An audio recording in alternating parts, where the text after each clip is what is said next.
Hola amigos, de los diferentes virreinatos que crearon los españoles en el nuevo continente, solo uno de ellos no tenía acceso directo al Océano Atlántico, que era el virreinato de Perú. Por ende, para llegar al virreinato de Perú desde España, pues había que irse al sur del continente, pasar bien por el Estrecho de Magallanes o bien por el Cabo de Hornos. Obviamente los españoles siempre estuvieron en la búsqueda de un camino más corto y ya sabían que en Centroamérica era el paso más corto, porque ya desde 1513 Núñez de Balboa había descubierto el Océano Pacífico para ojos de los europeos.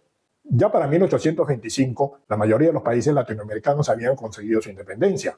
Por cierto, ese año Bolivia consiguió su independencia. Pero en 1825, en la historia es muy importante porque se crea la primera línea que funciona el tren a vapor en Inglaterra. La invención del tren a vapor crea muchísimo interés a nivel mundial y varios países latinoamericanos comienzan a hacer proyectos para construir vías férreas donde puedan funcionar estos trenes a vapor. Uno de estos países fue la República de Nueva Granada, como se llamaba Colombia en aquella época, y por supuesto el lugar para hacerlo era en el departamento del Istmo, como se llamaba Panamá en aquella época. Esta construcción más o menos duró unos 5 años y estuvo a cargo de una empresa norteamericana. Finalmente se inaugura en 1855. Lamentablemente ya para esa fecha se había terminado todo el boom que había creado el descubrimiento del oro en California. En el año 1869 se inaugura el Canal de Suez en Egipto. Este canal fue construido por una empresa francesa cuya cabeza era Ferdinand de Lesseps, que era un banquero francés de la época. Fue un total éxito la construcción del canal porque permitió conectar dos mares, el mar Mediterráneo con el mar Rojo, y por ende, para ir a la India y el Lejano Oriente ya no era necesario tener que circunnavegar todo el continente africano, sino sencillamente pasar por ese canal. Dado este magnífico éxito que había tenido con el canal de Suez, pues esta empresa consigue una concesión de parte del gobierno neogranadino para hacer un canal también en Panamá. El año 1881, la empresa francesa comienza la construcción del canal de Panamá, pero se encuentra con 4 obstáculos muy grandes.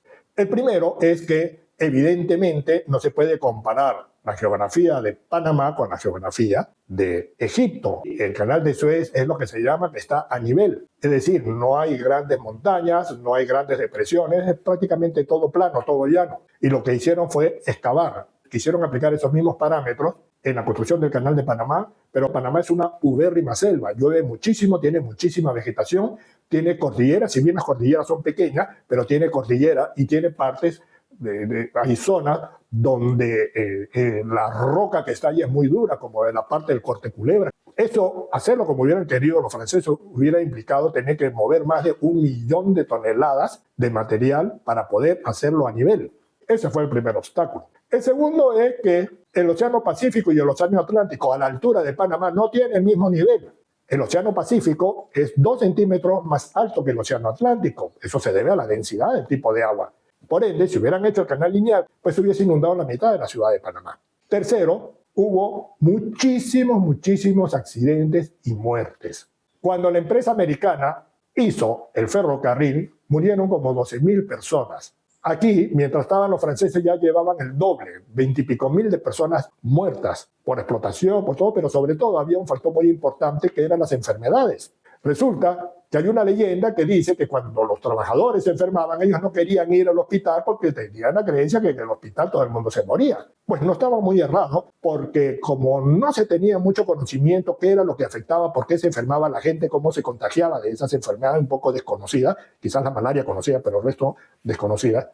Entonces los médicos franceses, repito, dice la leyenda, pensaban que quien contagiaba a los que estaban en el hospital eran unas hormigas gigantes que se llaman bachacos, que pululan en toda esta zona tropical. De hecho, actualmente uno va a Colombia y se puede comer esos bachacos.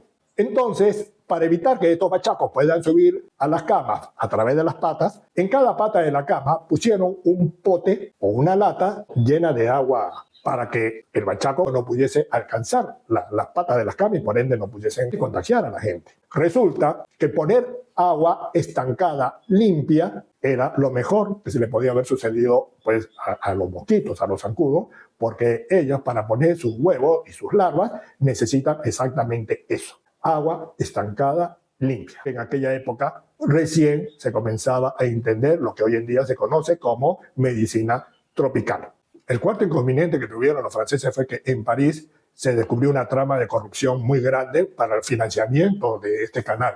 Finalmente, en 1889, esta empresa es declarada en quiebra, pero uno de los lugartenientes que tenía Ferdinand de Lesseps era un oficial francés llamado Philippe Jean Bunau Varilla. Este señor, al ver que todo se estaba yendo a pérdida, pues comenzó a tocarle la puerta a los Estados Unidos, comenzó a hacer lobby dentro de Estados Unidos y vaya que tuvo éxito. Obviamente, Bunau Varilla sabía que los Estados Unidos tenían interés en hacer un canal, pero los norteamericanos habían pensado hacer el canal por Nicaragua. Entonces, Bunau Varilla pues, le vendió la idea que la mejor forma era hacerlo por Panamá y que de hecho ya había una línea férrea. Y bueno, en esos contactos llegó aparentemente a reunirse hasta con el presidente Theodore Roosevelt.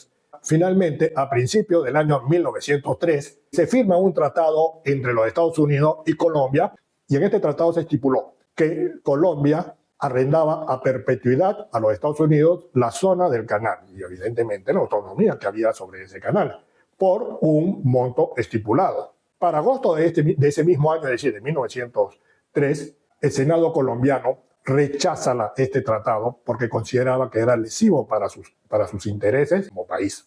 Esto causó muchos reclamos de parte de la gente del Istmo, hoy Panamá, porque consideraban pues, que era una zona bastante abandonada, y comenzaron a crear un movimiento separatista, evidentemente con el apoyo de los Estados Unidos. Ese movimiento separatista finalmente pues, se concreta el 3 de noviembre de ese año, de 1903, y al día siguiente, o a los 2 días, Estados Unidos reconoce a este nuevo país. A finales de ese mismo mes se firma el tratado entre Panamá y los Estados Unidos, bajo las condiciones que había impuesto los Estados Unidos, es decir, ceder en arrendamiento a perpetuidad la zona del canal. Curiosa historia que el que representa a Panamá en este asunto es nada menos que Pierre-Jean Bunau Varilla.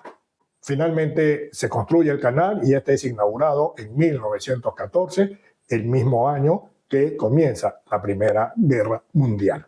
Con el tiempo, los panameños tampoco estuvieron de acuerdo con este tratado porque lo consideraban lesivo para sus intereses, hubo muchos enfrentamientos y finalmente Jimmy Carter como presidente de los Estados Unidos y el general Omar Torrijos como presidente de Panamá en 1977 firman un tratado donde toda esta parte del canal regresaba a manos panameñas. Y acuerdan que se ponga en vigencia el último día del siglo XX, es decir, el 31 de diciembre de 1999, de tal forma que Panamá pueda comenzar el siglo XXI con el control y potestad sobre el canal. Desde el punto de vista de ingeniería es realmente un logro increíble. Los ingenieros norteamericanos observaron un río llamado Chagres que iba de este a oeste, más o menos, y luego derivaba hacia el Océano Atlántico. Y tuvieron la ingeniosa idea de crear un lago artificial con las aguas de este río Chagres. De hecho, ese lago artificial se llama Gatún. Realmente crearon dos, pero el otro es muy pequeño.